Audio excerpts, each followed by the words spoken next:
आज हम Dale Carnegie की उस किताब के बारे में बात करेंगे जो समय की कसौटी पर खरी उतरी है। एक ऐसी किताब जिसने ना जाने कितने लोगों के सोचने और बात करने का तरीका ही बदल दिया है। तो एक बहुत ही बुनियादी सवाल है, पर्सनल और प्रोफेशनल लाइफ में कामयाब होने के लिए सबसे ज़रूरी चीज़ आखिर है क्या? यही वो सवाल है जो हम सबको सोचने पर मजबूर करता है।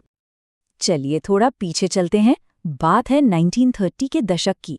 डेल कार्नेगी ने इस एक सवाल का जवाब ढूंढने में आप सोचिए पूरे 15 साल लगा दिए। उन्होंने जूलियस सीजर से लेकर थॉमस एडिसन तक हर किसी को स्टडी किया। तो ये कोई हवाई बातें नहीं है, इसके पीछे सालों की गहरी रिसर्च है। और उनकी सबसे बड़ी खोज क्या थी? उन्होंने पाया कि सबसे ज्यादा कमाने वाले लोग वो नहीं होते जिनके पास सिर्फ टेक्निकल नॉलेज हो, बल्कि वो होते हैं जिन्हें लोगों को संभालना आता है। मतलब लोगों से जुड़ने की कला ही असली गेम चेंजर है। तो सफलता का ये गुमशुदा हिस्सा आखिर है क्या? कार्नेगी ने कुछ ऐसे बुनियादी सिद्धांत खोजे जो इस पूरी पहेली को सुलझा देते हैं। चलिए उन्हीं पर बात करते हैं। कार्नेगी का पहला और सबसे बुनियादी नियम बहुत सिंपल है लेकिन बहुत गहरा भी। वो कहते हैं, अगर शहद चाहिए तो मधुमक्खी के छत्ते पर लात मत मारो। मतलब किसी की आलोचना करने से सिर्फ एक डिफेंसिव रिएक्शन और नाराजगी ही मिलती है, और कुछ नहीं। अच्छा, यहाँ एक बड़ी दिलचस्प कहानी है। एक सेफ्टी कोऑर्डिनेटर था। उसने पहले तो मजदूरों को हार्ड हैट पहनने का ऑर्डर दिया। नतीजा, सब नाराज हो गए। फिर उसने अपना तरीका बदला। उसने बड़े प्यार से पूछा कि क्या हैट आरामदायक है, और उन्हें याद दिलाया कि ये उनकी अपनी सेफ्टी के लिए कितना जरूरी है। और जानते हैं क्या हुआ? लोगों ने खुशी खुशी नियम मानना शुरू कर दिया, बिना किसी शिकायत के। और ऐसा क्यों होता है? ये कोट इसे बहुत अच्छे से समझाता है। महान मनोवैज्ञानिक हांस सेलिये ने कहा था, जितनी हमें तारीफ की भूख होती है उतना ही हम बुराई से डरते हैं। सीधी सी बात है, जब कोई आलोचना करता है तो वो सीधे हमारे आत्मसम्मान पर चोट करती है, और फिर सहयोग की जगह विरोध ही पैदा होता है। तो ठीक है, अगर आलोचना काम नहीं करती तो फिर क्या करता है? यही सवाल हमें कार्नेगी के विश्लेषण के बिल्कुल सेंटर में ले जाता है कि आखिर आलोचना क्यों बेकार है और इसकी जगह हमें क्या करना चाहिए। कार्नेगी ने एक ऐसी चीज खोजी जो हम सबको अंदर से चलाती है, और वो है महत्वपूर्ण महसूस करने की गहरी इच्छा। ये सिर्फ अटेंशन पाने के बारे में नहीं है, ये एक बुनियादी मानवीय जरूरत है कि हमें वैल्यूड और रिस्पेक्टेड महसूस हो। और ये इच्छा कितनी पावरफुल है, जरा इस स्लाइड को देखिए। जॉर्ज वॉशिंगटन हो या कैथरीन द ग्रेट, इतिहास के बड़े बड़े लोग भी अपनी अहमियत को पहचान दिलवाने के लिए किसी भी हद तक जाते थे। ये कोई छोटी मोटी बात नहीं है, ये एक यूनिवर्सल ह्यूमन ट्रेट है। मशहूर एक्टर एल्फ्रेड लंट ने इस बात को क्या खूब कहा था, हम अपने दोस्तों और परिवार को खाना तो खिलाते हैं, पर कितनी बार हम उनके आत्मसम्मान को पोषण देते हैं? सच्ची तारीफ वही तो वो पोषण है जिसके लिए हर कोई तरसता है।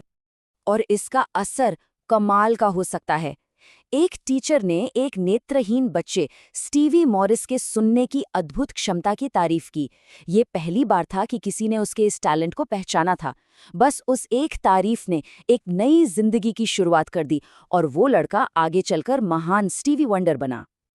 तो अब जब हम इस गहरी मानवीय इच्छा को समझ गए हैं, चलिए आगे बढ़ते हैं और देखते हैं कि ये समझ दूसरों को प्रभावित करने का राज कैसे खोलती है।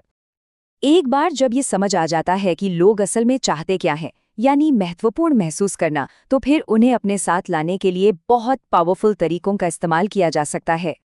कार्नेगी यहाँ 3 मेन स्ट्रैटेजी बताते हैं। पहली, बहस से बचो।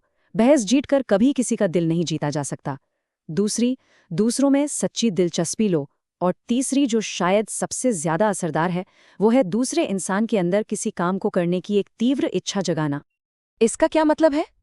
इसका मतलब ये है कि हमेशा इस बारे में बात करने के बजाय कि हमें क्या चाहिए, हमें दुनिया को दूसरे इंसान के नजरिए से देखना होगा। ये समझना होगा कि वो क्या चाहते हैं, और फिर उन्हें दिखाना होगा कि वो चीज उन्हें कैसे मिल सकती है। ये छोटी सी कहानी इसे एकदम साफ कर देती है। दार्शनिक राल्फ वॉल्डो एमर्सन एक बछड़े को खलिहान में ले जाने के लिए धक्का मुक्की कर रहे हैं, पर वो टस से मस नहीं हो रहा।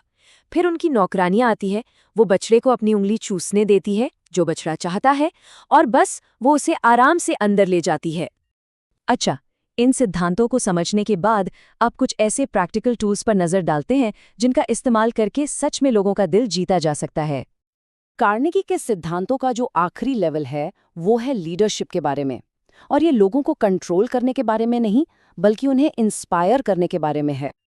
और इसकी सबसे ज़रूरी तकनीकों में से एक नाई शेव करने से पहले हमेशा झाग लगाता है ना, बिल्कुल वैसे ही एक अच्छा लीडर कोई भी गलती बताने से पहले हमेशा तारीफ से शुरुआत करता है।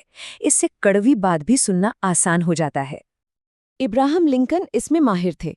सिविल वॉर के एक बहुत ही नाजुक मोड़ पर उन्होंने जनरल हुकर को कमान सौंपी। उन्होंने पहले जनरल की बहादुरी की तारीफ की और फिर बहुत धीरे से अपनी चिंताएं बताईं। ये एक मास्टर क्लास थी कि कैसे तारीफ के साथ आलोचना को नर्म किया जाए। और ये सिर्फ किताबी बातें नहीं हैं। कार्नेगी एक मालिक की कहानी बताते हैं जिसने अपने कर्मचारियों की लगातार आलोचना करना बंद कर दिया और उनकी तारीफ करना शुरू कर दिया। और नतीजा, उसने 314 दुश्मनों को 314 वफादार दोस्तों में बदल दिया। उसकी कंपनी में एक नई टीम भावना आ गई। ये कहानी इन आइडियाज़ की ज़बरदस्त पावर को दिखाती है। तो चलिए अपने आखिरी सेक्शन में चलते हैं और देखते हैं कि एक सच्चा लीडर कैसे बना जाए। तो आखिर में एक विचार, कार्नेगी हमें याद दिलाते हैं कि हर इंसान किसी न किसी तरह से खुद को बेहतर महसूस करता है। उनके दिलों तक पहुंचने का सबसे पक्का रास्ता है उनकी अहमियत को ईमानदारी से पहचानना। तो अब सवाल ये है कि आज किसे महत्वपूर्ण महसूस कराया जा सकता है?